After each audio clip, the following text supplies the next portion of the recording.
Apex सहकारी bank परीक्षा 2023 के अभ्यर्थी अब तक अपने हक की लड़ाई लड़ने के लिए मजबूर है और शासन की भर्ती प्रक्रिया में सुस्ती से परेशान है।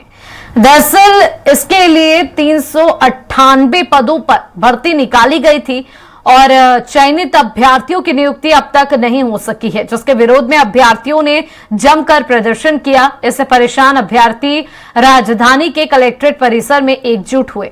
वही चयनित महिलाएं राखी लेकर पहुंची थी और राखी पहनाकर उपहार के रूप में नियुक्ति की उम्मीद की। साथ ही अपनी मांगों को लेकर अपेक्स बैंक के एमडी से नियुक्ति दो या इच्छा मृत्यु दो की मांग की।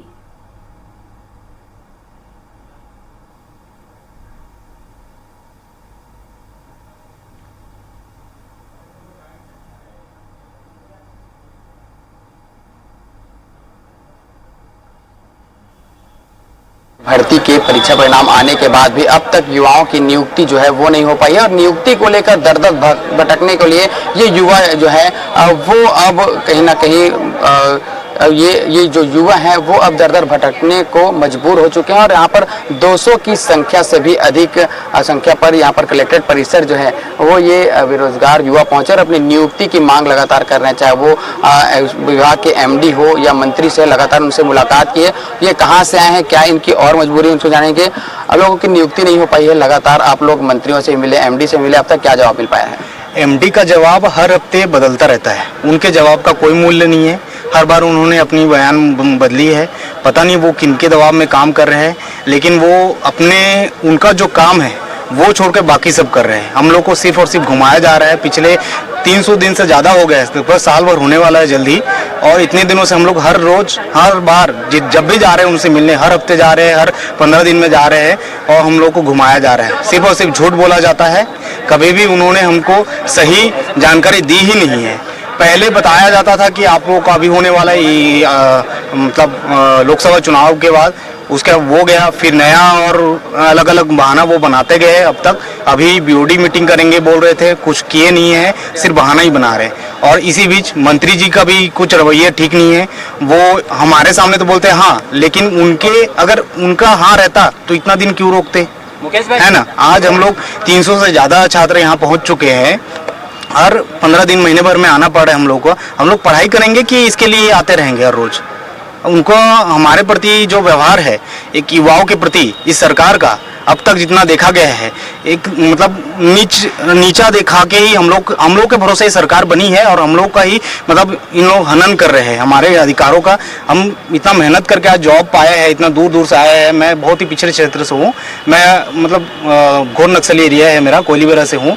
ऐसे ही बहुत भाई लोग हैं, कोई कोरिया से है, कोई अंबिकापुर से, कोई बस्तर से है, कोई सुकमा से है। तो इतने सारे युवाओं का आज उनके अधिकारों का हनन हो रहा है। हम लोग को सिर्फ और सिर्फ घुमाया जा रहा है। इस तरह की परेशानियों से कैसी परिस्थितियों से गुजरना पड़ता है जब नियुक्ति नहीं हो पाती, क्योंकि 1 साल लगभग हो चुके हैं परीक्षा पास की, उसके बाद भी ये पूरी तरह से मानसिक प्रताड़ना है सर। पहले तो पुरानी सरकार की बदली थी, इसलिए नई सरकार ने इसको 3 महीने के लिए ठंडी बस्ते में डाल दिया। फिर इस पे कोर्ट केस लग गया। एमडी के द्वारा जब बोला गया कि आप कोर्ट केस हटा लीजिए, हम आपको ज्वाइनिंग देंगे, ठीक है। हम सभी ने संगठित प्रयास किया, हम न्यायालय का निर्णय हमारे पक्ष में आया। फिर हम पुनः एमडी महोदय से संपर्क किए, उन्होंने कहा कि आचार संहिता है, आचार संहिता के बाद आपकी ज्वाइनिंग होगी। आचार संहिता हट गया, फिर बोला कि विधानसभा का सत्र चल रहा है इसलिए हम व्यस्त हैं, इसके बाद आपका निश्चित ही हो जाएगा करके। परंतु विधानसभा भी खत्म हो गया। अभी तक इनका कोई ऐसा कार्य, कोई ऐसा बात सही नहीं रहा जो अपने बात पे टिके रहे। हर बार नई बात बताते हैं, हर बात एक नया डेट सुझा देते हैं और उस डेट पे जाने पे फिर हमको झुटकारा जाता है कि आप लोग इस विभाग के सबसे छोटे कर्मचारी हो और हमेशा सबसे बड़े कर्मचारी के पास आ जाते हो। हम किसके पास जाएंगे सर? ये पूरी तरह से हमको ना प्रताड़ित किया जा रहा है। चाहे वो सरकार बोले कि हम युवा बेरोजगार के लिए है, पर ऐसा बिल्कुल इन सब कामों से तो बिल्कुल लगता नहीं है उनका। बिल्कुल नियुक्ति को लेकर दर दर भटक रहे हैं और देखते हैं कि अब तक नियुक्ति नहीं हो पाई है। क्या कहेंगे आगे और क्या रणनीति रहेगी? देखिए 8 महीने हो चुके हैं हमारा रिजल्ट आए, इतने ज्यादा हम परेशान हो चुके हैं। पहले रिजल्ट आया, सरकार बदली, हमको लगा ये वाली सरकार हमारे लिए बहुत अच्छा करने वाली है, लेकिन जैसे ही सरकार आए हम उनके पास गए कि हमको नियुक्ति चाहिए, तो पता चलता है कि कोर्ट में कहीं बहुत पहले से केस चल रहा है, तो हम फिर उसके लिए लड़े।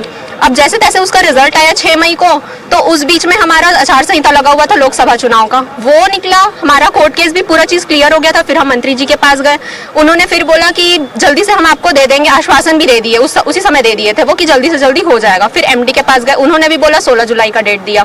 फिर 16 जुलाई के बाद बोलते हैं कि 5 अगस्त। अब 5 अगस्त से आज हो गया है 13 अगस्त। हम सब इतने ज्यादा परेशान हो चुके हैं, इतने सालों से सब लोग पढ़ाई कर रहे हैं, घर पे क्या जवाब दे, लोगों को क्या जवाब दे। रिजल्ट आए 8 महीने हो चुके हैं, कोई वेट नहीं करता इतने महीनों तक। सबको यही लगता है कि क्या पता झूठ बोल रहे हो। बहुत बिल्कुल, समाज को जवाब देना है नियुक्ति न होने का कारण। अब आगे क्या रहेगा? आज आप लोग यहाँ पर इकट्ठा हुए। आज हम सब अभ्यर्थी मिलके मंत्री जी से मिलने जाने वाले थे, लेकिन वो अभी मिलने के लिए उपलब्ध नहीं है, तो हम सीधा डिपार्टमेंट जाके एमडी सर से मिलने वाले हैं। और हम सब जितने भी गर्ल्स थे उनका प्लान था कि हम मंत्री जी को रक्षाबंधन के उपलक्ष्य में राखी बांध के उनसे मतलब उपहार के तौर पर अपनी नियुक्ति चाहते हैं, और बस नियुक्ति ही चाहते हैं बस। बिल्कुल नियुक्ति की मांग है और उसे लेकर लगातार जो युवा हैं वो यहाँ पर अपनी मांगों को लेकर, चाहे वो मंत्री के पास हो चाहे वो विभाग के एमडी के पास हो, लगातार पहुंचने की कोशिश करें और इन नियुक्ति की मांग की जा रही है। लगभग 8 महीने से अधिक इनकी परीक्षा के रिजल्ट आए हुए हैं, लेकिन अब तक नियुक्ति नहीं हो पाई, जिसके कारण जो युवाओं हैं उनमें अब आक्रोश धीरे धीरे बढ़ता जा रहा है नियुक्ति को लेकर। अब इन्हें घर में भी जवाब देना है, समाज को जवाब देना है कि आखिर ये बेरोजगार क्यों हैं, और बेरोजगारी एक सबसे बड़ी समस्या अब भी बनी हुई है। कैमरा पर्सन सूर्यकांत गौतम के साथ में गोपी कृष्ण साहू, स्वराज एक्सप्रेस, रायपुर।